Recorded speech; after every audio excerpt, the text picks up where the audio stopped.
High সকলে সোহে ছুটে রবকে করে নাও রাজি। আলহামদুলিল্লাহি রাব্বিল আলামিন ওয়াসসালাতু ওয়াসসালামু আলা সাইয়্যিদিল মুরসালিন আম্মা বা'দ ফাআউযু বিল্লাহি মিনাশ শাইতানির রাজীম বিসমিল্লাহির রহমানির রহিম। আসসালাতু ওয়াসসালামু আলাইকা ইয়া রাসূলুল্লাহ ওয়া আলা আলিকা ওয়া আসহাবিকা ইয়া হাবিবাল্লাহ। আসসালাতু ওয়াসসালামু আলাইকা ইয়া নবিয়্যুল্লাহ ওয়া আলা আলিকা ওয়া আসহাবিকা ইয়া নূরাল্লাহ। মাদানী চ্যানেলের দর্শকবৃন্দ, দেখছেন অনুষ্ঠান রমজানের ডাক। যে যেখান থেকে আমাদের সাথে শরীক হয়েছেন আপনাদের সবাইকে জানাচ্ছি আমাদের এই অনুষ্ঠানের পক্ষ থেকে অসংখ্য শুভেচ্ছা এবং অভিনন্দন। এই অনুষ্ঠানে আমরা কিছু বিষয় নিয়ে আলোচনা করি। ইনশাআল্লাহ আজকেও একটি বিষয় নিয়ে আলোচনা করব। আসুন এর পূর্বে দরুদে পাকের ফজিলত শুনে নেই। প্রিয় নবী রাসূল আরবি হুজুর নূর সাল্লাল্লাহু আলাইহি ওয়াসাল্লামের আলিশান ফরমান, যে ব্যক্তি আমার উপর একবার দরুদে পাক পাঠ করবে আল্লাহ তাআলা তার উপর 10টি রহমত নাজিল করবেন, তার 10টি গুনাহ মাফ করে দিবেন এবং তার 10টি মর্যাদা বৃদ্ধি করে দিবেন। আসুন আমরাও একবার মহব্বত নিয়ে আমার নবীর উপর দরুদে পাক পাঠ করি। সল্লু আলাল হাবিব সাল্লাল্লাহু আলা মুহাম্মদ সাল্লাল্লাহু আলাইহি ওয়াসাল্লাম সালাতাম ওয়া সালামান আলাইকা সাইয়্যিদি সাইয়্যিদি ইয়া রাসূলুল্লাহ। দর্শকবৃন্দ, আজকে আমরা আলোচনা করব সুধারণা, ভালো ধারণা, মানুষের ব্যাপারে, মুসলমানের ব্যাপারে ভালো ধারণা পোষণ করা এবং খারাপ ধারণা থেকে নিজেকে দূরে রাখা, বিরত রাখা। কোরআন ও আহাদিসে তাইয়্যিবার মধ্যে এ ব্যাপারে কি ইরশাদাত এসেছে এবং সুধারণা করলে কি ফায়দা, কুধারণা করলে কি ক্ষতি, ইনশাআল্লাহুল কারীম এই বিষয়ে আমরা আজকে জানবো। আমাদের সাথে মুবালিকে দাওয়াত ইসলামী হিসেবে উপস্থিত আছেন ইকরাম ভাই, মাশাআল্লাহ খুশ আমদেদ ওনাকে, এবং নাতখা হিসেবে আমাদের মিনহাজ ভাই আছেন। তো আসুন দেরি না করে একটি কালাম অনুষ্ঠানে শামিল করে এরপর ইনশাআল্লাহ আজকে যে বিষয় সুধারণা, এটা নিয়ে আমরা আলোচনা শুরু করব। জি, صلوا على الحبيب صلى الله تعالى على محمد صلى الله عليه وآله وسلم. صلى الله عليك يا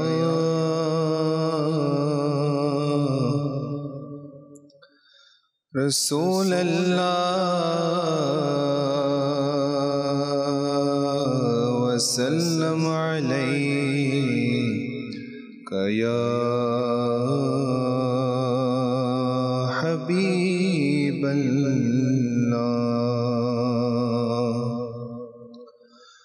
صلى الله عليك يا رسول الله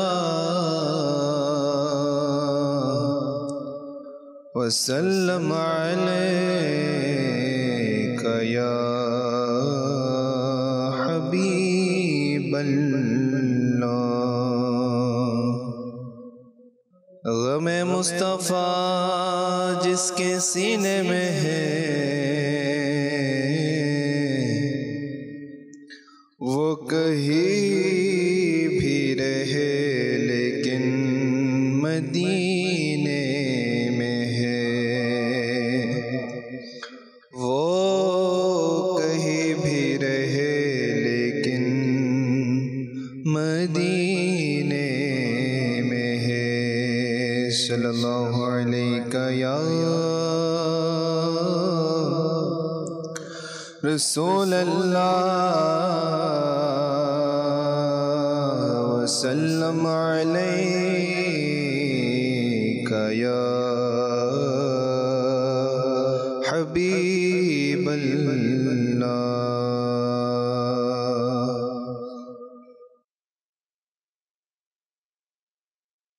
কাছে ডেকে নাও প্রিয় নবী, তব দিদার দাও প্রিয় নবী. কাছে ডেকে নাও প্রিয় নবী, তব দিদার দাও প্রিয় নবী.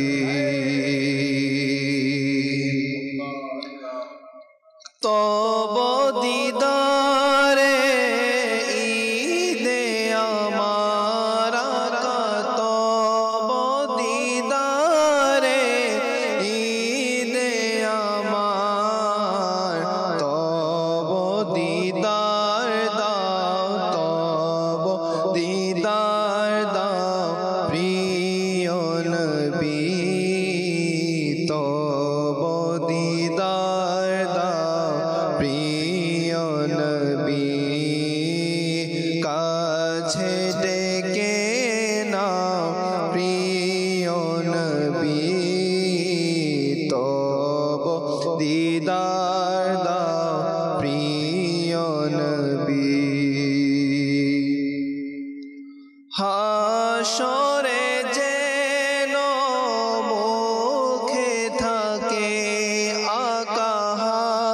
হাসরে যেন মুখে থাকে আমারে বাঁচাও আমারে বাঁচাও প্রিয় নবী আমারে বাঁচাও প্রিয় নবী কাছে ডেকে নাও প্রিয় নবী তব দিদার দাও প্রিয় নবী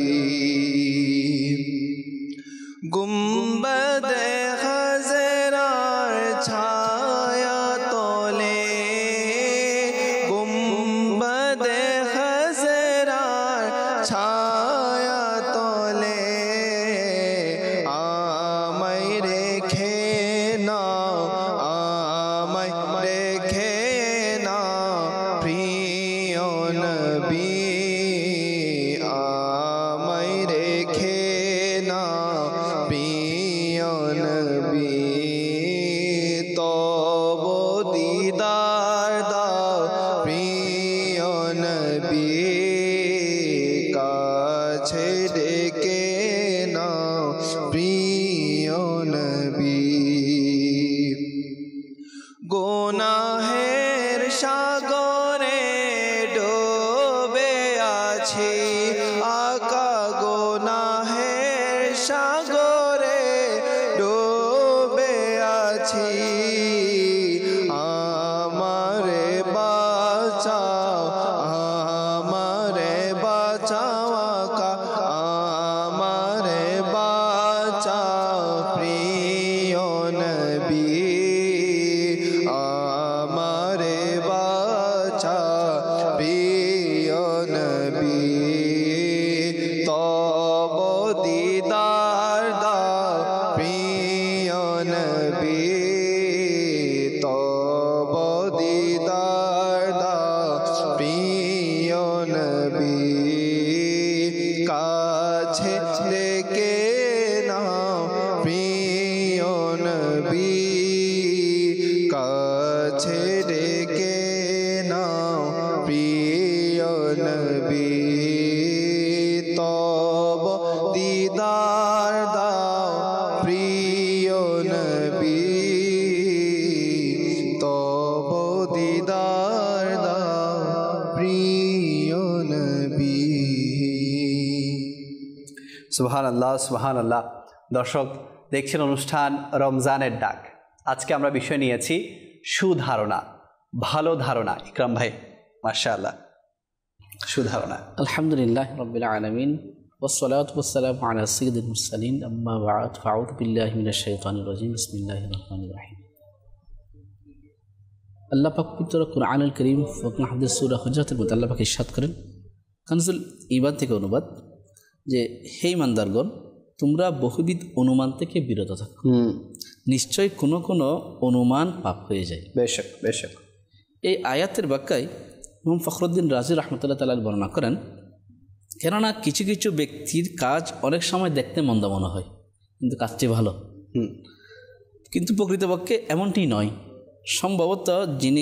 সম্ভবত সম্পাদনকারীর ভুল হচ্ছে, অথবা প্রত্যক্ষকারী স্বয়ং ভুলের মধ্যে রয়েছে। জি, এরকম একটি ঘটনা এভাবে রয়েছে।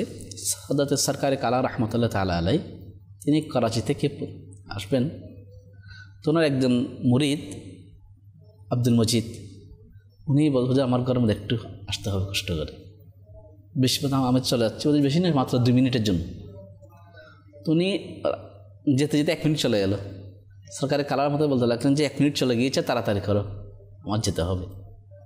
উনি ওনার ঘরওয়ালকে গিয়ে বললো, তাড়াতাড়ি হুজুর জন্য কিছু দাও, এখন সময় তো শেষ, কিছু 2 মিনিট 1 মিনিট চলে গিয়েছে। তাড়াহুড়ার মধ্যে শুধুমাত্র 1 গ্লাস পানি দিলেন। কারণ পানি নিয়ে সরকার কালা রহমতুল্লাহ দিলেন।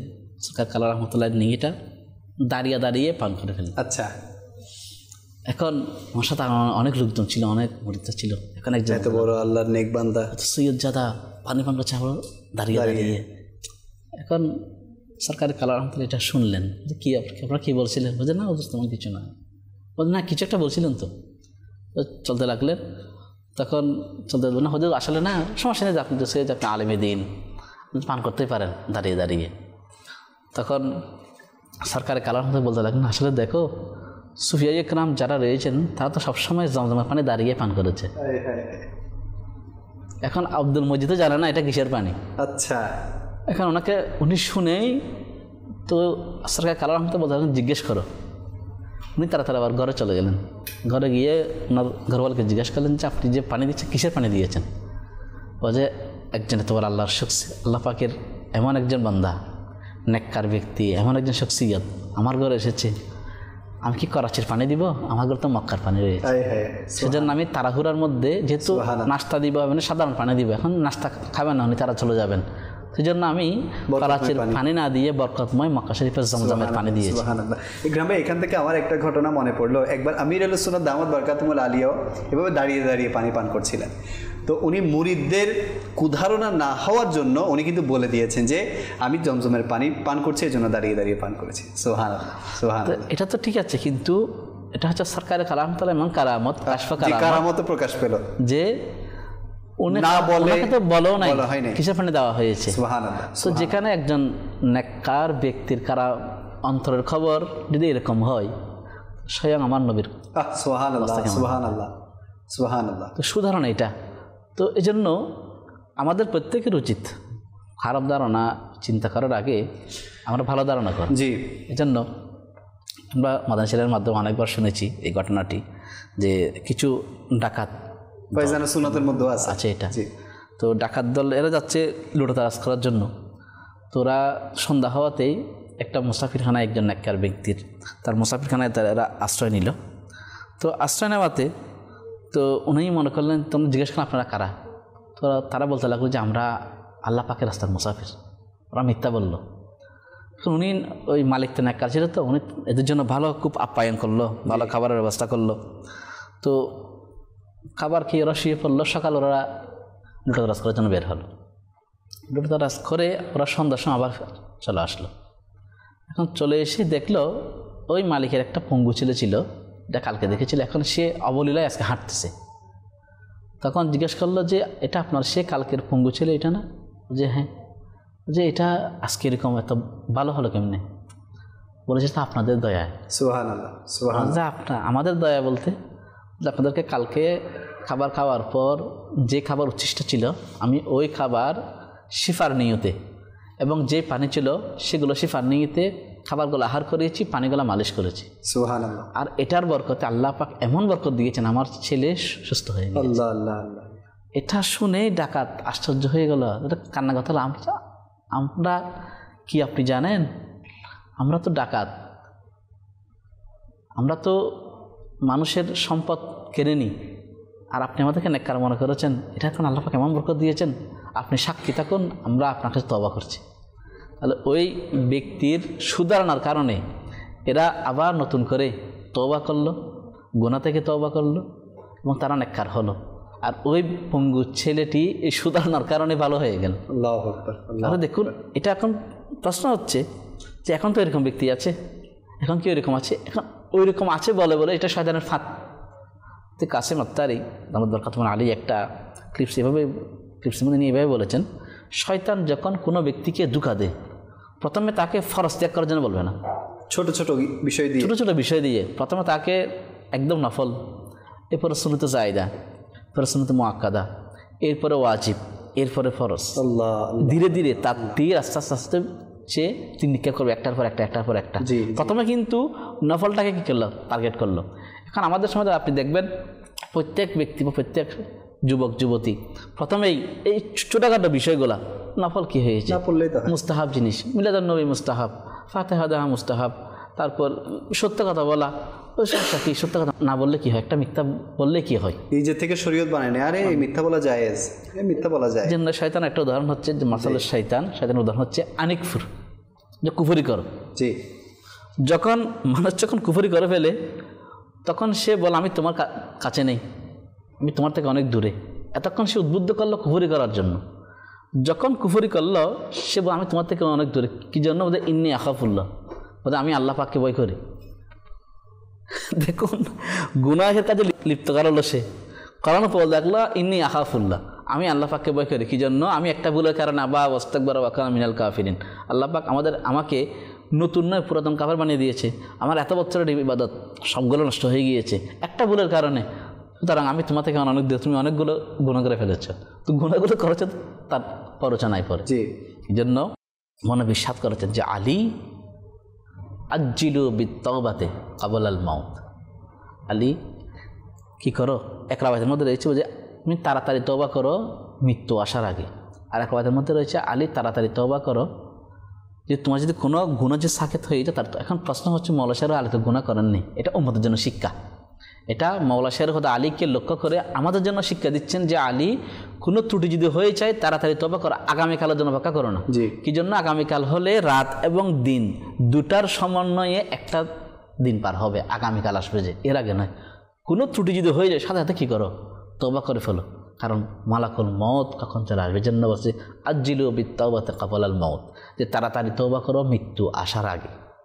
সদকা করো, দুনিয়া অবস্থায় সদকা করো গরিবের হালত আসার আগে। মানুষ যখন মৃত্যুবরণ করে তাড়াতাড়ি কী করো, দাফন করে ফেলো শরীর নষ্ট হয়ে যাওয়ার আগে। তো দেখুন এই সবগুলো উম্মতের জন্য শিক্ষা। মওলা শের খোদা আলীকে লক্ষ্য করে আমাদেরকে আমার নবী মেসেজ দিচ্ছেন যে এভাবে তাড়াতাড়ি করো। এখন দেখা যায় আপনি দেখবেন যেগুলো বলা হচ্ছে সবগুলো উল্টা। এখন গুনাহ তো সব সমস্যা নেই, গুনাহ করে তো কী হয়েছে, আগামী রমজান আসলে তওবা করবো, শবে বরাত আসলে তওবা করবো, লাইলাতুল কদর আসলে তওবা করবো, মেরাজুন নবী আসলে তওবা করবো, ঈদ মিলাদুন নবী বাহারা আসলে তওবা করবো। মানে এইরকম ইভেন্টে তওবা করবো, যে এর আগে নয়। তো নামাজও ইভেন্টের সময়, মেরাজের সময় নামাজ পড়বো, লাইলাতুল বরাতের সময় নামাজ পড়বো, লাইলাতুল কদরের সময় নামাজ পড়বো, ঈদের দিন নামাজ পড়বো, ঈদুল ফিতর ঈদুল আজহা তখন নামাজ পড়লে তো হয়, কারণ ঈদুল ফিতর তখন তো সাধারণ ক্ষমা দিন, সাধারণ ক্ষমা ঘোষণা করা হয়েছে। ওই দিন সারাদিন কি আল্লাহ পাকে বললে শুনবেন না, মাফ করবেন তো উনি। তাহলে দেখুন মাযাল্লাহ আল্লাহর পানা, ততক্ষণ কি সময় আল্লাহ পাক কি দিবেন আমাদেরকে। আমরা দেখছি কিছুদিন আগেও যেন আলেমে দিন 3:30 দিকে উঠলো সেহরি খাওয়ার জন্য, নেস্টক করলো, এই যে এরকম। তাহলে এই ব্যক্তিগুলা এরা তো নক্ষত্র। আলেমে দিনগুলো চলে যাওয়া মানে একটা জাহাজ ডুবে যাওয়া, একটা পৃথিবী ডুবে যাওয়া। তাহলে দেখুন এরা চলে যাচ্ছে, এবং সোশ্যাল মিডিয়ায় দেখলে দেখবেন প্রতিদিন কোনো না কোনো জায়গায় মানুষের মৃত্যুর খবর আসছে। তাহলে তাদেরও তো স্বপ্ন ছিল, তাদেরও ধারণা ছিল এটা আমি ঈদ করব সবার সাথে মিলেমিশে, আমি এটা করব, আমার অনেক স্বপ্ন, জায়গা নিয়েছি, বিল্ডিং করব, অনেক দিন বাঁচব, অনেক কিছু করব, তার ধারণা। তো সেই ধারণা পাল্টে গেল। জন্য আল্লাহ পাকের দরবারে চাওয়াতে মাদানী মুযাকারার মধ্যে আমিনুস সুন্নাত বিভিন্ন প্রশ্ন উত্তর দিয়ে যাচ্ছেন, মানুষকে ঘন্টার পর ঘন্টা নসিহত করে যাচ্ছেন। আমাদের তো সময় নেই, কিছুক্ষণ বসে এখানে কিছু ইলমে দ্বীন অর্জন করব, বিভিন্ন মাসআলা শিখব। একেবারে এমন অনেক মাসআলা আছে যেগুলো মানুষ অনেকেই জানে না। আচ্ছা হুজুর, এখানে আরেকটা প্রশ্ন আমার করতে ইচ্ছা করছে যে অনেকে আল্লাহ তাআলার ব্যাপারেও কুধারণা করে বসে। আল্লাহ তাআলার ব্যাপারে এখন মানে এটা কি আসলে শয়তানের পক্ষ থেকে, আর এটা আশাটা কত মারাত্মক একটা বিষয় যে আল্লাহ পাকের ব্যাপারে কুধারণা, যে আল্লাহ পাক আমার সাথে এরকম কেন করলো, বা অমুকের সাথে এটা করলো, আমার সাথে কেন এরকম করলো না। এই ব্যাপারে আপনি একটু কিছু বলেন যে এটা থেকে আমরা কীভাবে বাঁচতে পারি আল্লাহর ব্যাপারে। কুফরিয়া কালিমাতকে বারে মে সওয়াল জবাব তোমার আশ্চর্য কিতাব রয়েছে, এখানের মধ্যে একটা কুফরি বাক্য এটা যে আল্লাহ পাক আমার শত্রুকে সম্পদ দ্বারা ভর্তি করে দিয়েছে আর আমাকে গরিব রেখেছে, আমি কিন্তু হক করে পড়াচ্ছি। এটা বলার সাথে সাথে ঈমান চলে যাবে, কুফরি বাক্য। কেননা আল্লাহ পাক এখানে আপনি যেটা বললেন, ও যেটা বললো তার কথার মধ্যে এটা ফুটে উঠেছে যে আল্লাহ পাক জালিমের পক্ষে মুসলিমের বিপক্ষে। অথচ হাদিস মুবারকের মধ্যে রয়েছে, আপনি বিশ্বাস করেছেন যে আল্লাহ পাক এবং মুসলিমের মধ্যবর্তী জায়গায় কোনো কি নেই, কোনো পর্দা নেই। সে যা দোয়া করবে আল্লাহ সেটা কবুল করবে। সুবহানাল্লাহ, সুবহানাল্লাহ। মুসাফিরের দোয়া, মা বাবার দোয়া। তাহলে দেখুন এই আমার নবী যেটা ইরশাদ করেছেন সেটা হক, এটার মধ্যে কোনো পরিবর্তন হবে না, কারণ ওয়ামা ইয়ানতিকু আনিল হাওয়া ইন হুয়া ইল্লা ওয়াহিয়ুন ইউহা। আমার নবী যা বলেন সেটা ওহী, নিজ থেকে কিছু বলেন না। সুতরাং প্রিয় নবীর জবানে পাক থেকে যেটা বের হয়ে যান সেটাই ঘটবে। এখন কোনো ব্যক্তি যদি কুধারণা করে, এটা শয়তানের বড় মারাত্মক ফাঁদেশে পড়েছে। কেননা একদায় 50 বছর 60 বছর হায়াত অতিবাহিত করছি, অক্সিজেনের অভাব হয়েছে, যে মাত্র একটু সমস্যা দেখা দিল, যখন অক্সিজেন লাগিয়ে দেওয়া হলো প্রতি ঘন্টা প্রতি মিনিটে টাকা পর্যন্ত হিসাব করে নিচ্ছে। এখন যদি হিসাব করেন যে জন্ম থেকে এই 50 বছর 40 বছর 30 বছর পর্যন্ত কত ঘন্টা অতিবাহিত করেছে, অক্সিজেন নিয়েছি, এটার বিল কে দিবে? আল্লাহ আল্লাহ। এটার বিল যদি আল্লাহ পাকে যদি শোধ করতে হয়, কি দিয়ে শোধ করবো? কি দিয়ে শোধ করবে? জি, কি দিয়ে শোধ করবো? জন্য আল্লাহ পাকের ব্যাপারে ভালো ধারণা করা উচিত। জি। এটা শয়তানের প্ররোচনা। আচ্ছা, আল্লাহ তাআলার ব্যাপারে ভালো ধারণার ব্যাপারেও অনেক জায়গায় বলা হয়। কিভাবে আমরা ভালো ধারণা রাখতে পারি? আমরা শুনেছি যে আল্লাহ তাআলার ব্যাপারে ভালো ধারণা করলে কিন্তু বরকত আছে, ফজিলত আছে। তো এই ব্যাপারে একটু আমাদেরকে পরামর্শ দিবেন যে দর্শকদেরকে আল্লাহ তাআলার ব্যাপারে ভালো ধারণা বলতে কিভাবে ভালো ধারণা রাখবে? প্রথমত হাদিসে পাকের মধ্যে রয়েছে, আল্লাহ পাক যখন কোনো বান্দার সাথে ভালো আচরণ করতে চায় তখন তাদেরকে আগে মুসিবত পাঠায় তার কাছে। আচ্ছা, মুসিবত দিয়ে পরীক্ষা করেন। জি। কি জন্য? আর অপর হাদিসের মধ্যে এটাও রয়েছে, বান্দা যখন চায়, বারবার চায় আল্লাহ পাকের দরবারে, তখন জিবরাইল আলাইহিস সালাম বলে, আল্লাহ তোমার বান্দা এরকম চাচ্ছে যে একটু ধৈর্য ধারণ করো, একটু অপেক্ষা করো, থামো একটু। আর কোনো বিধর্মী যখন চায় তখন আল্লাহ পাক জিবরাইলকে বলে, জিবরাইল তাড়াতাড়ি দিয়ে দাও, কেননা তার কর্কশ আমার শুনতে খুব খারাপ লাগে, তাকে এখনই দিয়ে দাও। আল্লাহ তো আল্লাহ তো ওই নেককার বান্দা চাচ্ছে, তার জন্য অপেক্ষা করো, কেননা তার বারবার আশাটা ফাদকুরুনি আযকুরুকুম, কারণ বান্দা তুমি যখন আমাকে স্মরণ করবে আমি তোমাকে স্মরণ করবো। সুবহানাল্লাহ। ফখরুদ্দিন রাজি রাহমাতুল্লাহ আলাইহি আয়াতুত তাফসীরের মধ্যে বলতে গিয়ে তিনি ইরশাদ করেন, বান্দা যখন ভরা মজলিস স্মরণ করে আমাকে, আমি আল্লাহ নূরানি ফেরেশতা, নিষ্পাপ ফেরেশতাদেরকে নিয়ে আমার বান্দাকে স্মরণ করব। সুবহানাল্লাহ, সুবহানাল্লাহ। বান্দা যখন একাকী স্মরণ করবে আর আমি আল্লাহ আমার বান্দাকে একাকী স্মরণ করব। সুবহানাল্লাহ। এই জন্য আল্লাহ পাকের নিকট বান্দার আওয়াজটা, বান্দার চাওয়াটা আল্লাহর বেশি পছন্দনীয়। বান্দা যত চাইতে থাকবে আল্লাহ পাক তত ভালো লাগে। আপনি একটু চিন্তা করুন না, আমাদের যাদের সন্তান, কন্যা সন্তান, পুত্র সন্তান রয়েছে, তারা যতবার বাবা বাবা বলে ডাকে তত ভালো লাগে, তত ভালো লাগে। কি জন্য? সে আমার সন্তান। অথচ আমার আল্লাহ তার বান্দাকে পিতামাতার চাইতো অনেক অনেক অনেক বেশি ভালোবাসে। সেজন্য আল্লাহ পাকের উপর বেশি তৈরি করেছেন না আমাদেরকে, এই জন্যই তো আল্লাহ পাকের মজা লাগে বারবার আল্লাহ কাছে চাওয়াটা। এই জন্য আল্লাহ পাকের জন্য ইরশাদ করেছেন যে বান্দার সাথে আমি যখন ভালো আচরণ করতে চাই তখন তাকে এরকম মুসিবত বিপদ আপদ দিয়ে তাকে পরীক্ষা করে দেখি, বান্দা আমার উপর কতটুকু ইস্তেকামত থাকে, আমার দয়ার উপর, আমার দয়ার তাল কতক্ষণ সে অন্বেষণ করে, আমার উপর সে কীরকম ধারণা পোষণ করে।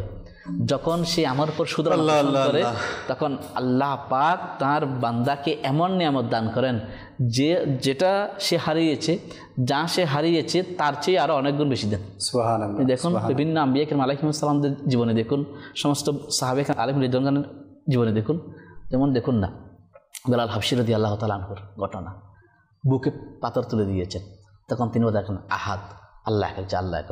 আমার নবী এটা দেখেই ঘোষণা দিলেন যে বেলালকে মুক্ত করে দেওয়ার জন্য। তখন সিদ্দিক আকবর বেলাল ক্রয় করে দিলেন।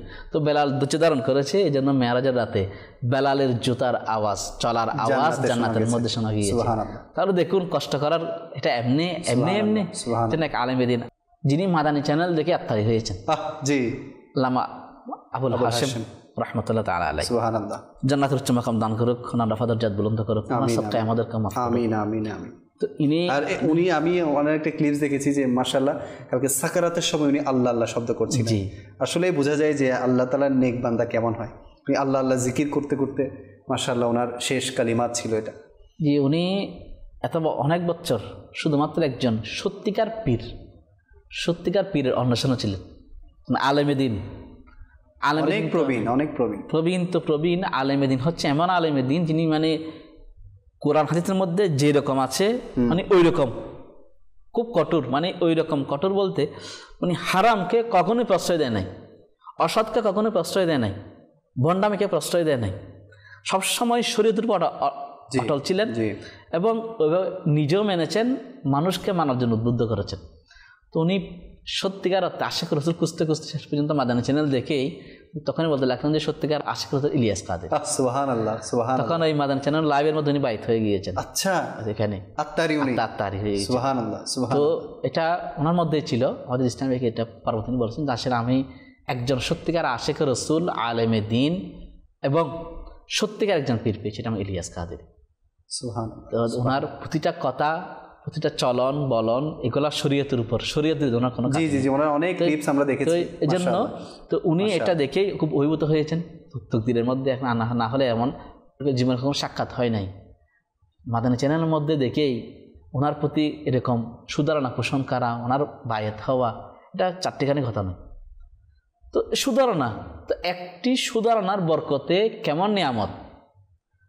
মৃত্যুর সময় মানুষ তো অনেকে অনেক ধরনের, কারো মাথা নেই, কারো হাত নেই, কারো পা নেই, অনেকে আমাদের মৃত্যুবরণ করছে, আর অনেকে আল্লাহ আল্লাহ আল্লাহ পাকের স্মরণ করে মৃত্যুবরণ। আসলেই আশিকে রসুল এবং নেক বান্দাদের শেষ বিদায়টা এমনই হয়। তো সুধারণা, ওই যে আমিরুল সুন্নাতের প্রতি সুধারণা করেছেন, ওনার কাছে নিজেকে সাপোর্ট করেছেন এবং আল্লাহ তাআলা ওনাকে তেমন পুরস্কার প্রতিদানও দিয়েছেন। আল্লাহ করিম ওনার দরজাতকে আরও বুলন্দ করুক এবং ওনার সবকে আমাদেরকে বেহিসাব মাফ করুক। তো এজন্য সুধারণা করা যায় যে কোনো মানুষের ক্ষেত্রে। আপনার পাশে কেউ বসে আছে, বাসে যাচ্ছেন, গাড়িতে যাচ্ছেন, কোথাও যাচ্ছেন, রোডে ঘাটে যাচ্ছেন, হয়তোবা তার কোনো কথা শুনে আপনি হঠাৎ চমকে যেতে পারেন, আর কি বলতেছে, না তার কথাটা কি উদ্দেশ্যে বলছে, সে কোন হালতে বলছে, কি বলছে না বলছে, বিবেচনা করা দরকার, সুধারণা করা দরকার। একটা ক্লিপস কালকে খুব বেশি প্রচার হয়েছে, জি, যে উনি বলতে লাগলেন যে যারা যুবক রয়েছে, এরা বৃদ্ধদের ব্যাপারে সুধারণা পোষণ করা, তাদেরকে সম্মান করা।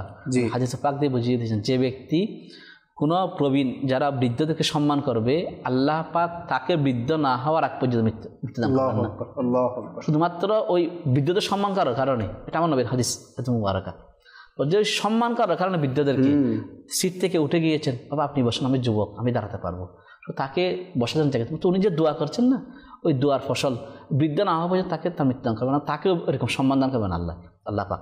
তাহলে দেখুন এই যে সুধারণা, তো আমার আল্লাহ পাকের প্রতি সুধারণা, উনি সুধারণা করছেন যে আল্লাহ পাক আমার জন্য এমন একজন দায়ী, এমন একজন পথ প্রদর্শক মিলাবেন, যিনি আমাকে মনজিলে মকসাদ পর্যন্ত পৌঁছাবেন। আল্লাহ পাকের যেরকম বিশ্বাস ছিল, আল্লাহ পাক তাকে দয়া করেছেন। এই বয়সে এসে এই কিছু বছর আগে তিনি কি হয়েছেন, আত্মার হয়েছেন। এবং আমাদের জামিয়াতুল মদিনা কর্ণফুলী শাখার কিন্তু যে প্রতি বছর জুলুসে মিলাদ হয়, উনি ওনার সদারতে হয়, কত এটা আমাদের আবুল হাসিম হুজুরের সদারতে হতো, উনি সদাত করতেন, দোয়া করতেন। তাহলে এই যে সুধারণা, এই একটা সুধারণার বরকতে এমন নিয়ামত লাভ করলো, এরকম অনেক বান্দা রয়েছে প্রত্যেক অঞ্চলে। আমিলা সুন্নত বলুন, সুন্নতের প্রতি, আমার নবীর প্রতি, বুজুর্গানে কেরামের প্রতি সুধারণা। একজন ডাকাতের প্রতি সুধারণা করা, যদি সন্তান ভালো হয়ে যায়, তো বুজুর্গের উপর সুধারণা করলে তো আরো নেমত বেশি। আচ্ছা, বুজুর্গের কথা যখন চলেই আসলো, আমি এখানে আরেকটা বিষয় বলতে চাই। এই যে বিভিন্ন জায়গায়, রোডে ঘাটে বিভিন্ন জায়গায় আমরা দেখি বিভিন্ন রওজা, মাজার শরীফ, বুজুর্গদের মাজার, আল্লাহওয়ালাদের মাজার। তো এইগুলোর ব্যাপারে সুধারণা রাখা, একজন মুসলমান হিসেবে সুধারণা রাখা, আর সুধারণা না রেখে ওই মাজার বা সাহেবে মাজার সম্পর্কে হুট করে কিছু বলে ফেলা, মতামত দিয়ে দেয়া, এটার কেমন ক্ষতি? কেননা সেটা যদি আল্লাহওয়ালা হয়ে যায়, তাহলে আমাদের কি হতে পারে? হাদিসে কুদসির মধ্যে রয়েছে, মানে আদালি ওয়ালিয়ান ফাকাদ আযানতু বিল হারব, যারা আমার ওলির বিরোধিতা করে, আমি আল্লাহ তাদের বিরুদ্ধে যুদ্ধ ঘোষণা করি। আল্লাহ আল্লাহ। তাহলে আল্লাহ পাকের কাজের বিরুদ্ধে লড়াই ঘোষণা করে, জি, সে পৃথিবীর সমস্ত শক্তি দিয়েও এটা মোকাবেলা করার শক্তি রাখে না। সেজন্য হ্যাঁ, মাজার যদি না হয়, এটা আমরা যাচাই বাছাই করি, আর না হলে এটার জবাব যারা এটার ব্যবস্থা করেছে তারা ভোগ করবে। আল্লাহ আমার সুধারণার তো বরকত পেয়ে যাবে, অবশ্যই পেয়ে যাবে। এটা এরকম আমাদের এক ইসলামী ভাই, আমাদের এখানের ওইদিকে একটা মাজার রয়েছে, রাস্তার মধ্যে, রোডের পাশেই ছিল, মনিরুল্লাহ শাহ রহমতুল্লাহ। তো উনি এখানে জিয়ারত করতো প্রায় সময়। তো এখানে মাঝে মধ্যে এখানে রাত কাটাতো, রাতে। তো উনি একদিন এরকম রাতে গিয়েছিল, এখানে হঠাৎ করে একজন গভীর রাতে একজন ব্যক্তি এসে, রোদে যাও, বের হবে কিন্তু বের হবে এখান থেকে। বলছেন কী ব্যাপার? উনি ঘুমের মধ্যে, এখন বলছেন না আমি একটু বলতে এখনও বের হোক। তো ওনাকে বের করে দিলেন এখান থেকে। ওই সময় শীতকাল ছিল, উইন্টার সিজন ছিল। তো উইন্টার সিজন এখন যাবে কোথায়? উনি কট্টুখানটে গিয়ে একটা দেওয়ালের পাশে গিয়ে এখানে বসে কোনো রকম রাতটা কাটানোর জন্য, যদি সকালে নামাজ হবে, নামাজ পড়তে আবার চলে যাবে। তো উনি চলে গেলেন এখানে, ওই দেওয়ালের পাশে বসেছিল, পাশে একটা মসজিদ, এখানে যখন আজান ধরো নামাজ পড়ে, সকালে যখন আসতে লাগলো, দেখা যাচ্ছে মাজারের ভিতরে যে প্রাচীর ছিল, দেওয়াল ছিল, দেওয়ালটা পড়ে গিয়েছে। আল্লাহ। এখন পড়ে গিয়েছে কি জন্য? উনি আসার পর এটা ঘটনাটা হয়েছে। তো চিন্তা করতে, ওনাকে যখন জাগিয়ে দেওয়া হচ্ছে তখন দেওয়ালটা ঠিক ছিল। পরবর্তীতে এটা একটা ট্রলি ছিল, ট্রলি গাড়ি যাওয়ার সময় পেছনের সাইডটা লেগে দেওয়ালটা পড়ে গিয়েছে। আল্লাহ আল্লাহ। এখন চিন্তা করতে লাগলেন যে আসলে নিশ্চয়ই ওই বুজুর্গ রহমতুল্লাহ তাআলা আলাই আমাকে হয়তো কী করেছে, এখান থেকে তুলে দিয়েছে, কারণ আমি যদি থাকতাম তাহলে নিশ্চিত মৃত্যু আমার, যে কোনো দুর্ঘটনা ঘটতে পারতো। এখন যেই ড্রাইভার এটা করেছে, সে কট্টু গিয়ে গাড়ি স্টপ করলো, এখানে তার ঘুম চলে আসছে। তখন তাকে স্বপ্নের মতো বোঝা লাগলো তাড়াতাড়ি গিয়ে আমার প্রাচীরটা ঠিক করে দাও। এখন সে তাড়াতাড়ি ঘুম থেকে উঠে আবার গাড়ি ব্যাগ দিয়ে চলে আসলো, মাপ চাইলে আবার প্রাচীর ঠিক করে দিল। তাহলে দেখুন নেককার বান্দাদের ওনারা রাস্তার মধ্যে হোক, কাঠের মধ্যে হোক, জলাশয়ের মধ্যখানে হোক, যেখানেই হোক না কেন, কারণ যালিকা ফজলুল্লাহ ইউতি মান ইয়াশা, আল্লাহ পাক যাকে ইচ্ছা তাকে দয়া দান করতে পারে। সুবহানাল্লাহ। এটা পানির মধ্যে হোক, পাহাড়ের চূড়ায় হোক, যেখানেই হোক না কেন, এটা আল্লাহ পাকের প্রদত্ত দয়া। এখন আমি আপনি কুদারণা করে কি আর হবে আর না হবে, কারণ ওনারা তো নিয়ামত প্রাপ্ত। এখন আমি নিয়ামত পাওয়ার আগেই যদি এই ধারণা করে বসে থাকি, তাহলে ওই যে বললাম আল্লাহ পাকের গজব। জি, আপনি মারাত্মক একটা কথা বলেছেন যে সুধারণা করা উচিত সাহেবে মাজারের ক্ষেত্রে। আর এমন যদি হয়ে যায় যে আমরা হক কোনো ওলির বিরুদ্ধাচরণ করে ফেললাম, হ্যাঁ, কোনো সাহেবে মাজারের ব্যাপারে এমন কথা বলে ফেললাম যিনি হক, যিনি আল্লাহর প্রকৃত নেক বান্দা, ওনার ব্যাপারে আমি কুধারণা করে ফেললাম, এমন মতামত দিয়ে দিলাম যেটা ওনার শানে বেয়াদবির সমতুল্য, তাহলে চিন্তা করুন। আমার হুজুর বলেছেন যে ওলিদের ব্যাপারে যারা কুধারণা করে আল্লাহ তাআলা তাদের সাথে যুদ্ধ ঘোষণা করে। এরকম একটা ঘটনা ছিল, এটা চন্দনেশ জামিল জুটির। জি, এখানে গৌসুল আজম কুল্লবী রহমতুল্লাহ আলাহ, আব্দুর রহিম কুল্লবী রহমতুল্লাহ বা আব্দুল আজিজ কুল্লবী রহমতুল্লাহ তাআলা আলাইহি আর নকশবন্দি মেজাজ তরিকতে ছিলেন আমরা। তো তখন ওনারা যখন এখানে গ্রামে আসলো, জামিলজির গ্রামে, তো পালকি করে চলতো। হ্যাঁ, পালকি করে। তখন হযরতকে দেখেই বলতে লাগলো যে মাযাল্লাহ, যে মৃত গাদা মনে হয় নিয়ে যাচ্ছে, এরকম ওরা বাজে কমেন্ট করলো, কুদারণা করলো যে গাদা নিয়ে যাচ্ছে, মনে হয় মরা গাদা এরকম নিয়ে যাচ্ছে, মৃত গাদা পালকি করে, নাইলে কোনো খেয়ে দেয় আর কোনো কাজ নেই এরকম। তখন উনি শুধুমাত্র পালকি দেখে না একটু গান শুধু দেখলো এভাবে, শুধু পালকি দেখে, কিছু বলেন নাই, চুপ ছিল। জি, বাস আল্লাহ পাকের যুদ্ধ শুরু হয়ে গেল। এখন ওই ব্যক্তি এটা বলার পর ঘরে যাওয়ার পর ওর ব্রেন আউট হয়ে গেল। এখন সেই উল্টাপাল্টা কাজ করবার, কাপড় এতক্ষণ ছিল নিচে, এখন কাপড় উপরে উঠে গিয়েছে, জামা কাপড় ছিঁড়ে হল। ওর প্রজন্ম যেগুলো আসছে, ওর প্রজন্মের সাথে একজন আমার সাথে সাক্ষাৎ, তখন ওইটারও মাথা নষ্ট। কী জন্য? তখন আমাদের উস্তাদ আল্লামা নুরুল ইসলাম লতিফি নকশবন্দি রাহমাতুল্লাহ তাআলা তিনি বলতে রাখেন যে বাবা দেখো, এটা ওই ব্যক্তি যে আমার হুজুরকে এরকম বলেছিল, তার পিতা বা দাদা, তার নসল দিয়ে এখনো পর্যন্ত এরকম সন্তান সবগুলো এরকম। তাহলে দেখুন বুজুর্গদের নজর এটা এমনি নয়, নজর দিয়েছেন বাস আল্লাহ পাকের। ওই যে বাহলুল দানা রহমতুল্লাহর ঘটনা যেটা যে চলছিল, ওনাকে একজন রেখে ওনাকে সুধারণা করে দুধ পান করেছিল, দোয়া করেছেন। চলতে লাগলো, একজন যুবক যুবতী কথা বলছিল, তো ওনার পায়ের চপ্পল থেকে একটু পিস উঠলো ময়লা, পড়ার সাথে সাথে ওই যুবক কিছু বলে নাই, এসে তাকে চাপাড়াত করে দিল। তুমি কিছু বলো নাই, তুমি বলতে লাগলা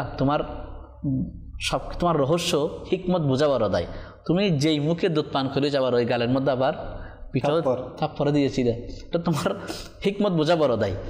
কিছু বলো নেই, দেখতে চলে গিয়েছে। এরপরে ওই যুবক ছাদ থেকে পরে গিয়ে মারা গিয়েছে। তাহলে তোমার মা আবার সবাই আস্তে আস্তে লাগলো, বলতে লাগলো আপনি মনে হয় বদদুয়া দিয়েছেন।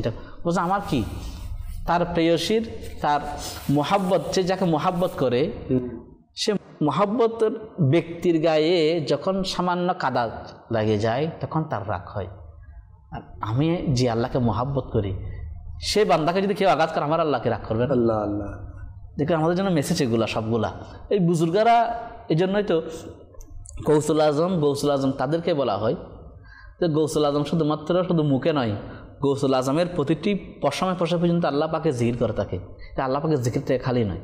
তো যে গৌসুল আজমের প্রতিটি লোম পর্যন্ত আল্লাহ জিকির করে থাকে, সে গৌসুল আজমের মুখে যদি চাপাটাপাত করা হয়, প্রহার করা হয়, আমার আল্লাহ সহ্য করবেন কখন? এটা আল্লাহ তাআলার কাহারিয়া চলে আসে, আল্লাহ তাআলা অসন্তুষ্ট হয়ে যান। এজন্য আল্লাহ তাআলা অসন্তুষ্ট হন এমন কাজ থেকে আমাদেরকে বেঁচে থাকতে হবে। বিশেষ করে আল্লাহর নেক বান্দাদের ক্ষেত্রে আমাদেরকে এমন সুধারণা পোষণ করতে হবে যেটার কারণে আল্লাহ পাক সন্তুষ্ট হয়। আমাদের তো আল্লাহ পাকের সন্তুষ্টি প্রয়োজন, আল্লাহ পাক সন্তুষ্ট হবে এমন কাজ করা প্রয়োজন। তো সুধারণা করলে ক্ষতি কী? সুধারণা করার কারণে যদি আমি গুনাহ থেকে বেঁচে যাই, হ্যাঁ, হয়তো বা আমার সুধারণার কারণে উনি যেমন সেটা পরিবর্তন হবে না, কিন্তু আমার সুধারণার কারণে তো আমি নেকি পেয়ে যাব, আল্লাহ পাকের রেজা হাসিল করতে পারবো। তো এই জন্য সুধারণা করা উচিত। সবসময় সুধারণা করবেন, সুধারণা নিজের মধ্যে পোষণ করবেন। ইনশাআল্লাহ আলোচনা আরও হবে। কিছু দর্শক আমাদের সাথে যুক্ত হয়েছেন কলের মাধ্যমে, আসুন সেই কলগুলো অনুষ্ঠানে সামিল করি। জি আমার নাম মোহাম্মদ হাসান, কুমিল্লা থেকে বলছি। আমি একটা নাতে রাসূল শুনতে চাই। সাবেসে আউলা হুয়া হামারা নবী। ইনশাআল্লাহ, মাশাআল্লাহ, চেষ্টা করা হবে, আমাদের সাথেই থাকবে। Next call. ঢাকা নারায়ণগঞ্জ। আপনাদের চ্যানেল আমি সবসময় দেখি, আলহামদুলিল্লাহ ভালো লাগে। আমি সবসময় আমার আত্মীয় স্বজন আমি সবারই বলি যে এই চ্যানেলটা দেখার জন্য, বিশেষ করে আমার মাও বর্তমানে দেখে। মাশাআল্লাহ, মাশাআল্লাহ, আল্লাহ তাআলা আপনাকে আরও বরকত দান করুক। এভাবে সবাইকে দাওয়াত দিতে থাকবেন যাতে করে সবাই মাদানী চ্যানেলের মাধ্যমে উপকৃত হতে পারে। জি, নেক্সট কল। রাজশাহী থেকে বলছি, আব্দুর রাজ্জাক। আমি একটি কালাম শুনতে চাই। প্রিয় নবীর কোকিল আমি, মদিনা আমার বাগান। আচ্ছা, মাশাআল্লাহ, মাশাআল্লাহ, আমাদের সাথেই থাকুন, চেষ্টা করা হবে। Next call. নাম মোহাম্মদ জাকারিয়া। আমি আমার পরিবারকে নিয়ে আপনার অনুষ্ঠান দেখতেছি। আপনার অনুষ্ঠান অনেক সুন্দর লাগে, অনেক ভালো। আপনার এই অনুষ্ঠান দেখার পর থেকে আমার ফ্যামিলি নিয়ে আমি সারাক্ষণই আপনাদের চ্যানেল অনুষ্ঠান দেখতেছি। মাশাআল্লাহ, মাশাআল্লাহ। জি, নেক্সট কল। আমার নাম মোহাম্মদ মেহেদি হাসান ওয়ালিদ। আমি পঞ্চগড় কাবাসপাড়া থেকে আরজ করছিলাম। আমি এখন মাদানী চ্যানেল বাংলার সরাসরি অনুষ্ঠান দেখতেছি, আমার খুব ভালো লাগে। আমি একটি কালাম শুনতে চাই। কালামটি হলো আবার এসেছে রমজান। মাশাআল্লাহ, মাশাআল্লাহ, প্রতিদিনই কেউ না কেউ অনুরোধ করেন, ইনশাআল্লাহ চেষ্টা করা হবে। Next call. আমি ভাইসুদ্দিরা যাত্রারি বলতেছি। আমাদের পরিবারের সবাই মাদানী চ্যানেল দেখতেছে এবং আমাদের মাদানী চ্যানেল দেখতে খুব ভালো লাগে। আমাদের জন্য দোয়া করার জন্য মাদানী।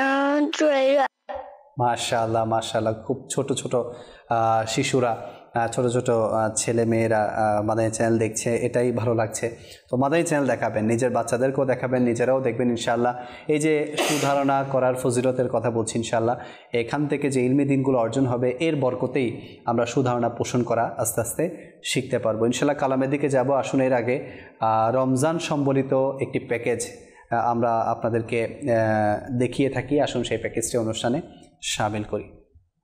প্রিয় মাদানী চ্যানেলের দর্শকবৃন্দ, আলহামদুলিল্লাহ আমাদের মাঝে চলমান রয়েছে পবিত্র রোজার মাস, রমজান মাস। আমাদের উচিত এই মাসে ব্যয়কে, খরচকে বৈধ পন্থায় বাড়িয়ে দেয়া।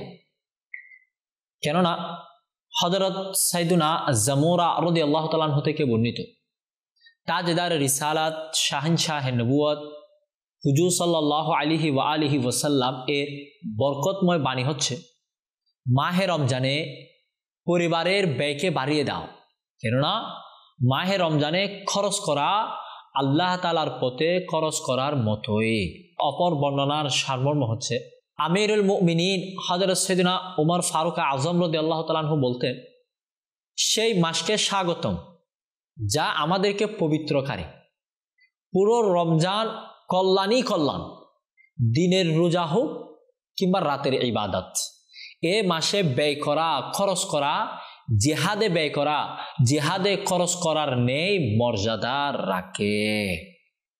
প্রিয় ইসলামী ভাইরা, কেনই বা খরচ করব না? এই মাসে খরচ করার, ব্যয়কে বাড়িয়ে দেওয়ার শিক্ষা আমরা তো প্রিয় নবী সাল্লাল্লাহু আলাইহি ওয়া আলিহি ওয়াসাল্লাম এর সিরাত থেকেই পেয়ে থাকি। যেমন হযরত সাইয়্যিদুনা আব্দুল্লাহ ইবনে আব্বাস রাদিয়াল্লাহু তাআলা আনহুমা বলেন, যখন রমজান মাস আসতো তখন নবী করিম সাল্লাল্লাহু আলাইহি ওয়া আলিহি ওয়াসাল্লাম প্রত্যেক কয়েদিকে মুক্ত করে দিতেন এবং প্রত্যেক ভিখারিকে দান করতেন।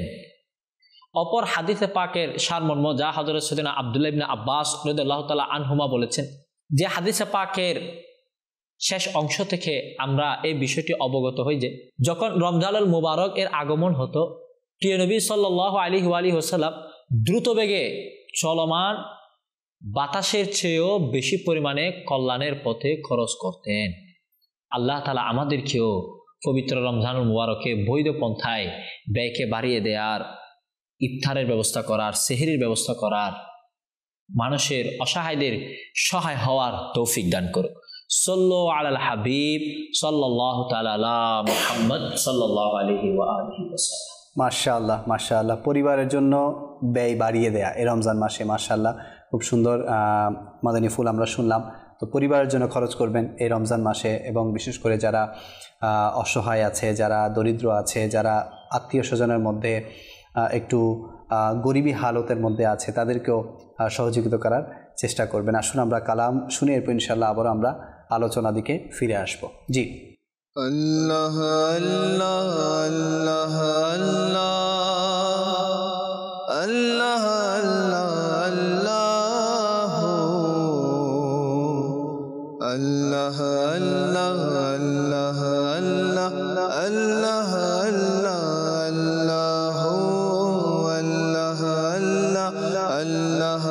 আল্লাহ আল্লাহ আল্লাহ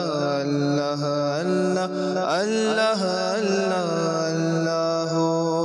প্রিয় নবী কোকিলামি মদিনা আমার বাগান, প্রিয় নবীর কোকিলামি মদিনা আমার বাগান, তারি ধ্যানে মগ্ন থাকি করি তারি গুণগান। আল্লাহ আল্লাহ আল্লাহ আল্লাহ আল্লাহ আল্লাহ আল্লাহ আল্লাহ আল্লাহ আল্লাহ। নবী নবী নবী নবী থাকে শুধু জপনে, আছে আল্লাহর রহমত প্রিয় নবীর কারণে।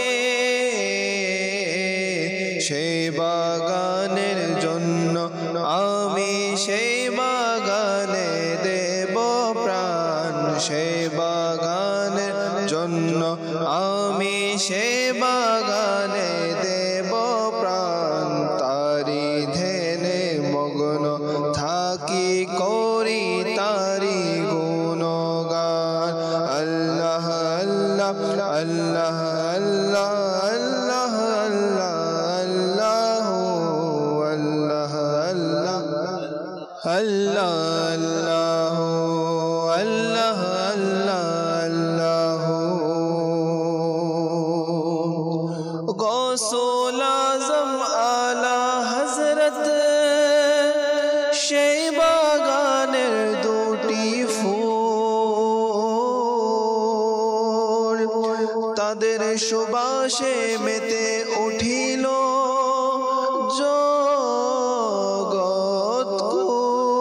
জগৎকুল। সেই বাগানের কোকিল যারা গায় শুধু নবীর শান, তারি ধ্যানে মগ্ন থাকি করি তারি গুণগান। আল্লাহ আল্লাহ আল্লাহ আল্লাহ আল্লাহ আল্লাহ আল্লাহ আল্লাহ আল্লাহ আল্লাহ। প্রিয় নবীর কোকিলামি মদিনা আমার বাগান, তারি ধ্যানে মগ্ন থাকি করি তারি গুণগান। আল্লাহ আল্লাহ আল্লাহ আল্লাহ আল্লাহ আল্লাহ আল্লাহ আল্লাহ। সুবহানাল্লাহ সুবহানাল্লাহ। দর্শকবৃন্দ, দেখছেন অনুষ্ঠান রমজানের ডাক। আমরা আলোচনা করছিলাম সুধারণা করার ব্যাপারে, কুধারণা থেকে নিজেকে বিরত রাখার ব্যাপারে। অনেক সময় ঘরের মধ্যেও কুধারণা বেশি হয়ে যায়, স্বামী স্ত্রী মা বাবা এদের মধ্যে কুধারণা, এরপর সন্তানের সাথে মা বাবার সাথে। তো এই যে কুধারণা করা, কথায় কথায় সন্দেহ করা, হ্যাঁ, তো এগুলো কিন্তু পরিবার ধ্বংসের একটা কারণ হয়ে যায়। তো এই ব্যাপারে আপনি কিছু পরামর্শ দিন যে কুধারণা থেকে কিভাবে বাঁচতে পারে আর সংসার কিভাবে বাঁচাতে পারে। লেখাতে এটা একটা আমাদের সমাজের মধ্যে একটা ব্যাধিতে রূপান্তরিত হয়েছে। জি, এটা প্রত্যেক বাসায় বলুন কমবেশ এরকম কিছু না কিছু আছে। এই কুধারণা হয়তো তার ইনকাম বেশি, হয়তো বাকি দিয়ে দিচ্ছে, না হয় শ্বশুর বাড়িতে পাঠিয়ে দিচ্ছে, না হয় তার সঙ্গে বেশি দিচ্ছে, আমাগুলোকে দিচ্ছে না, আগে আমাদের সন্তানদের একটু বেশি দিতে এখন দিচ্ছে না, এরকম কুদারণা এটা লেগেই রয়েছে। যদি এটা চিন্তা না করে তার জন্য দোয়া করতো তাহলে আল্লাহ পাক বরকত দান করতো। আর না হলে কোনো বিষয়ে যদি কনফিউশন শুরু হয়, বিশেষ করে স্বামী স্ত্রীর ব্যাপারে যদি কোনো কনফিউশন শুরু হয়ে যায় তখন জিজ্ঞেস করা উচিত। সাথে সাথেই হুট করে কোনো একটা বলে ফেলা, এটার কারণ রাগ তখন চলে আসে যখন যে একটা কথা আছে না, শত্রু মানুষকে আপনাকে কষ্ট দিবে তার নিয়মে, শত্রুর নিয়মে, কিন্তু আপনজন যখন কষ্ট দেয় এটা কষ্টটা হয়ে যায় শত্রুর কষ্টের চেয়ে অনেক বেশি মারাত্মক। কারণ যার জন্য এত কিছু করলাম প্রবাদ রয়েছে যে যার জন্য করলাম যদি সে বলে চুরি করতে প্রবাদ রয়েছে, চুরি করা তো এমনিতে যাইজ নেই, খারাপ, কিন্তু এটা বোঝাচ্ছে যার জন্য এত বেশি কষ্ট করে যাচ্ছি, এত কিছু দিয়ে যাচ্ছি, এখন সে যদি সন্ধ্যা পোষণ করে ওঠে থাকে তাহলে এখানে অশান্তি ছাড়া কোনো শান্তি আসবে না। এটার মূল কারণ হচ্ছে এক তো হচ্ছে ইলমে দিন থেকে দূরে থাকা, আর একটা হচ্ছে অল্পতুষ্টতা অবলম্বন না করা। জি, যদি ইলমে দিন থাকতো তাহলে চিন্তা করতে লাগলাম যে এটা পারতাম, মানুষ না খেয়ে রয়েছে, কাপড় নেই পরার জন্য, খাওয়ার জন্য আহার নেই, আল্লাহ পাক ওগুলো তো আমাদেরকে বিরত রেখেছেন, আমাদেরকে কত সুন্দর পরিবেশ দিয়েছেন, সব কিছু আমাদের খাবার জন্য পরার জন্য সব কিছুর ব্যবস্থা করেছেন, তাহলে এখানে অশান্তি হওয়ার কারণ। আর দ্বিতীয় হচ্ছে যে অল্পতুষ্টতা, এটা না থাকার কারণে না আমার এটা আছে এটা আছে আমার আরও দরকার, ঠিক আছে আরও পেলাম আরও দরকার, শেষ নেই, চাহিদার শেষ নেই। এই চাহিদার কারণে অধিকাংশ পুরুষ আজকে করাপশনের মধ্যে করাপ্টেড হচ্ছে এই একটা জায়গায় যে পরিবারের চাহিদা মেটাতে গিয়ে। কী জন্য স্ত্রী বলতে লাগলো অমুকের এরকম জামা নিয়েছে, এরকম শাড়ি আমাকে নিতে দিতে হবে, ওদের এরকম আসবাবপত্র আমাদেরকে দিতে হবে, এদের এরকম বাড়ি রয়েছে আমাদেরকে করতে হবে, আপনার কি ইনকাম কম, আপনার ইনকাম করুন, ওইরকম আমার বন্ধুর যদি এরকম যদি থাকে আপনার কেন থাকবে না, হ্যাঁ আমার ফ্রেন্ডের স্বামী যদি এতগুলো ইনকাম করতে হবে আপনি কেন পারবেন না, হ্যাঁ ও যদি এরকম করতে হবে আপনি কেন পারবেন না, সেটা কী হয়েছে, আপনি কি কাজ না করে নিচ্ছেন, আপনি কাজ করে নিচ্ছেন, ফাইল দিয়ে নিতে নিচ্ছেন, আপনি সাইন করে তো নিচ্ছেন। এই যে ঘুষের প্রতি উদ্বুদ্ধ করা, সুদের প্রতি উদ্বুদ্ধ করা, এরকম করতে করতে করতে করতে গিয়ে তখন সে এত বেশি জর্জরিত হয়ে যায়, তখন সে অপকর্মকতে লিপ্ত হয়ে যায়। তারপর যখন পত্রিকার হেডলাইন হয়ে যায় তখন বলে যে আমি কী করে করতে বলেছি, আমি তো একটু বলেছি আমাকে একটু চাহিদা মেটানোর জন্য, আমি কি আমার চাহিদা কি এত বেশি ছিল, আজকে আপনার কারণে আজকে আমার মান সম্মান চলে যাচ্ছে। এখন ওই যে 20 বছর যেগুলো আহার করেছে আল্লাহ পাক অসন্তুষ্ট করে তখন সম্মান যায় নাই, আর যখন পত্রিকার পাতার যখন হেডলাইন হয়ে গেছে তখন সম্মান চলে যায়। তাহলে দেখুন এই যে অল্পদুষ্টতা অবলম্বন না করার কারণে আজকের আসলে লিয়াকত ভাই এক কথা যদি বলি না, আল্লাহ পাক যেগুলো নিষেধ করেছেন ওইগুলোর মধ্যে কোনো বরকত নেই, আর যেগুলোর মধ্যে বরকত রয়েছে আল্লাহ ওইগুলো দিয়েছেন, ওইগুলো চাওয়ার জন্য বারবার উদ্বুদ্ধ করে দিয়েছেন। তখন মদ বলুন, জুয়া বলুন, ঘুষ বলুন, সুদ বলুন, এগুলোর মধ্যে বরকত না থাকার কারণে আল্লাহ এগুলোকে হারাম করেছেন। এখন ব্যবসাকে হালাল করেছেন, এখন ব্যবসা হালাল পন্থায় করতে গিয়ে এখন দেখা যায় এই রমজান মাসের মধ্যে যেভাবে গলা কাটা শুরু করে দিয়েছে মানুষের, পকেট কাটা, আরও বিশ্বের মধ্যে জিনিসের দাম 70 থেকে 76% এরা কমিয়ে দিয়েছে। আর এখানে আমাদের এখানে 1 টাকার জিনিসকে 3000 টাকার 60-63 টাকা বানিয়ে দিয়েছে। তাহলে দেখুন কীরকম আগে 2 পরে 0 একটা লাগিয়ে দিয়েছে। তাহলে দেখুন এই যে একটা ধারণা কি আমি এই 1 মাসের ইনকাম দিয়ে সারা মানে পুরোটা বছর চলবো, তাহলে তার মেন্টালিটি সুধারণা আল্লাহর উপর নেই, টাকার উপর। এই জন্য দেখবেন টাকা ইনকাম করবে ঠিক, এরপরে বরকত থাকবে না, হয়তো অ্যাক্সিডেন্টে এই পায়ের ব্যথা, হাতের ব্যথা, তারপর পরিবারের সবার অসুস্থতা, মেডিকেল দৌড়াদৌড়ি, এগুলো করতে করতে যেগুলো সে আয় করেছে তার চেয়ে আরও বেশি ব্যয় চলে যাচ্ছে, আরও অন্য থেকে দান নিয়ে এটা শোধ করতে হচ্ছে। যদি সদায় ইমাম আজম যদি ব্যবসা করতো, যে সামান্য একটা কাপড়ের মধ্যে একটা দাগ ছিল, নষ্ট ছিল, সেটা বলেছে বিক্রি না করার জন্য, কিন্তু কর্মচারী ভুলে এটা বিক্রি করে দিয়েছে। ইমাম আজম জিজ্ঞেস করলো যে কাপড়টি কোথায়, বিক্রি করে দিয়েছি। কী বলো, তো টাকাটা কোথায় রেখেছ, বলতে ক্যাশের মধ্যে, তো মিক্স হয়ে গিয়েছে। আপনি হলো কথা হয়তো কয় টাকা, 500 টাকা, 1000 টাকা, ঠিক আছে, টাকাটা নিয়ে গিয়েই তা বা ভাইগুলো হি করতাম। ইমাম আজম বলতো এই টাকাটা মিক্স হয়েছে, কোন টাকা সে দিল, সাবধানতা অবলম্বন। আল্লাহ পাকের প্রতি সুধারণ, আমার আল্লাহ বরকত দান করবেন। ক্যাশের মধ্যে যত ছিল সবগুলো সৎকা করে দিয়েছেন। আল্লাহু আকবার, আল্লাহু আকবার। এই জন্যই তো আজকে ইমাম আজম হয়েছে। জি। আর আজকে আর আমাদেরগুলা আমরা যারা করে যাচ্ছি এগুলো আমাদের কোনো ঠিক নেই। তারপরে এখন জিজ্ঞেস করলে, আপনি যদি জিজ্ঞেস করেন না, দেখবেন যে হতাশার অনেক বড় একটা নিঃশ্বাস ফেলবে। হাই, খুব ব্যবসা, কত ব্যবসা খুঁজে হচ্ছে না তো, এত টাকা করে এত টাকা করে কী করলাম, হ্যাঁ মাল তো আনলাম, সব রয়ে গেল, ব্যবসা হচ্ছে না। সব সময় হাই হুতাশ, হাই হুতাশ। কখনো এদের মুখ দিয়ে এটা বের হবে না আলহামদুলিল্লাহ আল্লাহ পাক অনেক শুকর রেখেছেন, অনেক ভালো রেখেছেন, জি অন্যবার চেয়ে অনেক বেশি ভালো রেখেছে, কখনো বের হবে না। যদি করোনার কথা চিন্তা করি না, সেখানে নামাজ পড়ার জন্য মসজিদে যাওয়া পর্যন্ত নিষেধাজ্ঞা ছিল, আর আজকে নামাজ পড়ার জন্য সব কিছু স্বাভাবিক। তখন যে আফসোস, মানে পড়তে পারতেছি না, যেন লাগতেছে মানে সে মসজিদ ছাড়া কিছুই বুঝতো না। মাদানী চ্যানেল থেকে বের হয়ে দারোয়ান বলতে লাগলো, কোন জামানায় আসলাম, নামাজ পড়ার জন্য মানুষকে নিষেধ করা হচ্ছে, কিন্তু পরে যখন স্বাভাবিক কোনো কাজ মসজিদে দেখা যাচ্ছে না।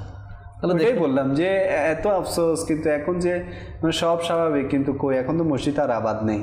হ্যাঁ, রমজান যখন আস্তে আস্তে শেষের দিকে যাচ্ছে, আস্তে আস্তে মসজিদগুলোও দেখতেছি মানে যে খালি হয়ে যাচ্ছে। আর এদের ধারণা হচ্ছে যে মানে ভাই যে আমি যদি নামাজ পড়ি ব্যবসা তো কমে যাবে, মাআযাল্লাহ। তাদের উদাহরণ এইটা, সুতরাং আল্লাহ পাক এটা নেই, আল্লাহ পাকের প্রতি সুধারণা নেই, এটা নেই যে আল্লাহ পাক আমার এটার মধ্যে আমি যাই করি এটা আমি আল্লাহ পাক বরকত দান করবেন। এই জন্য 3 দিনের খতম তারাবি, 7 দিনের খতম তারাবি, 6 দিনের খতম তারাবি, 10 দিনের, 15, এরকম কিছু শর্টকাট প্যাকেজ। তারাবি নামাজ, তারাবি খতম, তারাবি শেষ, তারাবিও শেষ। অথচ তারাবি সুন্নতে মুআক্কাদা, জামাত সহকারে পারলে সুন্নতে মুআক্কাদা আলাল কিফায়া। এখন জামাতে তরক করলাম এটা বা রাখলাম, কিন্তু নিজে যে সুন্নতে মুআক্কাদা তরক করে যাচ্ছি, ব্যবসা দিল কে? 1 লাখ থেকে 10 লাখ কে বানিয়ে দিল? তো যে আল্লাহ পাক 1 থেকে 10 বানালো, সে আল্লাহ পাক আবার 10 থেকে 0 বানাতে সময় লাগবে না। গত কয়েকদিনের আগেই তো যে আগুন লেগে তার লক্ষ লক্ষ টাকা ক্ষয়ক্ষতি। এই জন্য বলতে সদকা করার জন্য, দান করার জন্য, এই জন্য দান করার, সদকা করার কারণে সম্পদ সুরক্ষিত থাকে। মাশাআল্লাহ, মাশাআল্লাহ। আপনি দানের ব্যাপারে বলছেন, তো মাদানী চ্যানেলের দর্শকবৃন্দ প্রায় সময় শুনে থাকেন, আজকেও আবারও বলছি যে রমজান মাস চলছে।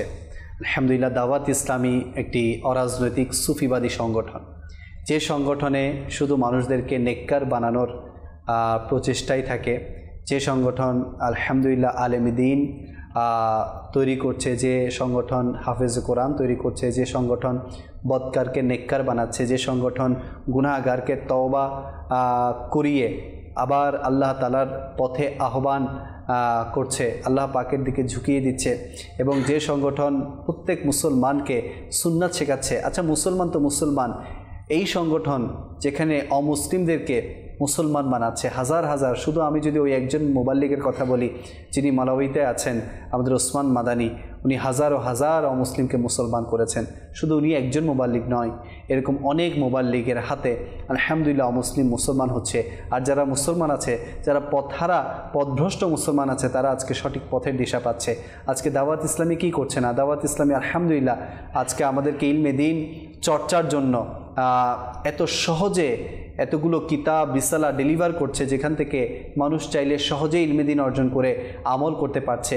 দাওয়াত ইসলামী এই যে চ্যানেল আমাদেরকে দিয়েছে, দাওয়াত ইসলামী যেখানে ইংলিশ মিডিয়াম স্কুলের কমতি ছিল, সেখানে দাওয়াত ইসলামী এটাও চালু করে দিয়েছে। ফয়জান ইসলামিক স্কুলের চালু করে দিয়েছে, এবং দাওয়াত ইসলামী আলহামদুলিল্লাহ এতিমদেরকেও সাহায্য করছে। দাওয়াত ইসলামী FGRF এর মাধ্যমে অসহায় দরিদ্র মুসলমানদেরকেও সাহায্য করছে। আপনারা ভুলে গিয়েছেন যে দাওয়াত ইসলামী করোনাতে কী করেছে? দাওয়াত ইসলামী থ্যালাসেমিয়া আক্রান্ত শিশুদের জন্য কি করেছে? দাওয়াত ইসলামী সেই বাংলাদেশের যখন বন্যা হয়েছিল, সুনামগঞ্জ, সিলেট, চট্টগ্রাম, ফেনী সহ বিভিন্ন জায়গায় যখন বন্যাতে লোকজন প্লাবিত হচ্ছিল, সেখানে দাওয়াত ইসলামী কি করেছে? আপনারা কি ভুলে গিয়েছেন যে দাওয়াত ইসলামী আলহামদুলিল্লাহ সেই গাজার মধ্যে গিয়ে, ফিলিস্তিনের মধ্যে গিয়ে কি করেছে? তো দাওয়াত ইসলামীকে কেন আমরা দান করব না? দাওয়াত ইসলামীকে কেন আমরা ডোনেট করব না? তো আসুন না আমরা সবাই মিলে দাওয়াত ইসলামীকে নিজের জাকাত, নিজের ফিতরা, নিজের নফল দান সদকা দাওয়াত ইসলামীকে ডোনেট করি। আলহামদুলিল্লাহ, দাওয়াত ইসলামী আপনাদের এই টাকা অথেন্টিক জায়গায় খরচ করবে। আমিরুল সুন্নাত দামাত বরকাতুল আলী এবং নিগরানি সূরার একটি ক্লিপস আজকে দেখেছি যে দাওয়াত ইসলামী এমনি তো মানুষ বিভিন্ন জায়গায় যখন ডোনেট করে তখন হেজিটেশনের মধ্যে থাকে যে আমার টাকাগুলো সঠিক জায়গায় খরচ হবে কি না। আর দাওয়াত ইসলামীর এতগুলো ক্ষেত্র আছে, এতগুলো সেক্টর আছে, আপনি পাগল হয়ে যাবেন যে আমার টাকা কোন জায়গায় খরচ করব, জামিয়াতে খরচ করব, মাদ্রাসাতে খরচ করব, চ্যানেলে খরচ করব, না FGRF দিব, কোন জায়গায় আমি খরচ করব, আপনি কুল পাবেন না, দিশা পাবেন না। এই জন্য দাওয়াত ইসলামীকে ডোনেট করুন। দাওয়াত ইসলামীর বলা হচ্ছে শুধু এমপ্লয়ীদের স্যালারি আসে কোটি কোটি টাকা বাৎসরিক। এই যে রমজানে ইতিকাফকারীদেরকে খাবার খাওয়ায়, এরপর এমনিতেই মুসলমানদেরকে খাবার খাওয়ানোর আয়োজন করে থাকে, বলা হচ্ছে এখানেও লক্ষ লক্ষ টাকা খরচ। তো এগুলো তো শুধুমাত্র একটা স্যাম্পল আপনাদেরকে বললাম। এভাবে জামিয়াতুল মদিনার ছাত্রদের থাকা খাওয়ার খরচ আছে, এরপর মাদ্রাসাতুল মদিনার থাকা খাওয়ার খরচ আছে, মসজিদ বানাচ্ছে, হাজারো হাজার মসজিদ দাওয়াত ইসলামী বানাচ্ছে। মাদানী চ্যানেলের মধ্যে নিগরানি সূরা বলেছে যে দাওয়াত ইসলামী পুরো বিশ্বের মধ্যে 1000+ শুধু ফয়জানে মদিনা বানিয়ে ফেলেছে। তো এগুলো কোত্থেকে? এগুলো তো আপনাদের দান অনুদানের বদৌলতে হয়েছে না? তো প্রতি রমজানে আপনারা ডোনেট করে থাকেন। মাশাআল্লাহ, আল্লাহ পাক আপনাদেরকে দিয়েছেন, অনেক অনেক দিয়েছেন। আল্লাহ পাক অনেকজনকে এমন এমন সম্পদ দিয়েছেন না, তারা নিজেরাও জানে না যে তাদের সম্পদ কতটুকু। তো আমি বলবো ভাই, দেন না দাওয়াত ইসলামীকে, ইনশাআল্লাহ এটা কবরে আপনার কাজে আসবে, আখিরাতে আপনার কাজে আসবে। আমি কিছুদিন আগে হয়তো আপনারাও দেখেছেন, একেবারে সাদাসিধা একজন লোক, একেবারে সাদাসিধা একজন লোক, তাকে ঘরের মধ্যে বন্দি করে রাখা হয়েছে। আপনি দেখেছেন হয়তো বা। কেন? সন্তানরা বন্দি করে রেখেছে। কেন? সম্পত্তির জন্য।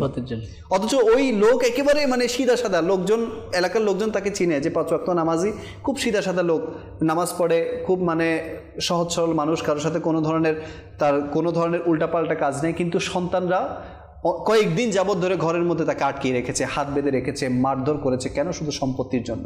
তো এই সম্পত্তি কার জন্য রেখে যাচ্ছি? যে সন্তান আপনার সম্পত্তি ভোগ করার জন্য আপনাকে রক্তাক্ত করছে, সেই সন্তানের জন্য সম্পত্তি রেখে যাচ্ছি? হ্যাঁ, রাখতে হবে সন্তানদের জন্য, যদি তারা ভালো হয়, তারা আল্লাহওয়ালা হয়, তারা নেককার হয়, তারা দিনদার হয়, তারা এই সম্পদ দিয়ে যদি আপনার জন্য সদকায়ে জারিয়ার ব্যবস্থা করে থাকে, তাহলে ওই সন্তানদের জন্য অবশ্যই আপনি সম্পদ রেখে যান, কোনো সমস্যা নেই। কিন্তু এরপরেও আপনি যদি আপনার সম্পদের সঠিক ইউটিলাইজ না করেন, তাহলে কিয়ামতের দিন বা কবরে গিয়ে আফসোস করা ছাড়া আর আপনার কোনো দিশা থাকবে না। আপনি চিন্তা করবেন, হায় আমার সম্পদ যদি আমি কিছু আল্লাহ রাস্তায় খরচ করে আসতে পারতাম, অমুক মাদ্রাসার জন্য, অমুক জামিয়ার জন্য, অমুক ফয়জানে মদিনার জন্য, অমুক মসজিদের জন্য যদি আমি ডোনেট করতে পারতাম। তো এই জন্য আমি আপনাদেরকে বলবো, আপনার দান অনুদান দাওয়াত ইসলামীকে দান করুন। দাওয়াত ইসলাম ইনশাআল্লাহ এগুলো অথেন্টিক জায়গায় আপনার দান অনুদানকে খরচ করবে। তো আপনার সহযোগিতার হাত আমরা কামনা করছি। দাওয়াত ইসলামীর যে নাম্বারগুলো আছে, জাকাতের, ফিতরার, এরপর ব্যাংক অ্যাকাউন্ট, এগুলো প্রায় সময় আপনারা মাদানী চ্যানেলের স্ক্রিনে দেখে থাকেন। তো এখানেই আপনারা এই দান অনুদানগুলো দিতে পারবেন। আল্লাহ তাআলা আমাদের সবাইকে দাওয়াত ইসলামীকে সহযোগিতা করার তৌফিক দান করুক। এবং আজকে যে বিষয় নিয়ে আমরা আলোচনা করেছি, সুধারণা, এই সুধারণা পোষণ করা, আল্লাহ তাআলা আমাদের সবাইকে তৌফিক দান করুক। সাল্লু আলাল হাবিব সাল্লাল্লাহু তাআলা আলা মুহাম্মদ সাল্লাল্লাহু তাআলা আলাইহি ওয়াসাল্লাম। হাই সকলে সোহে ছুটে রবকে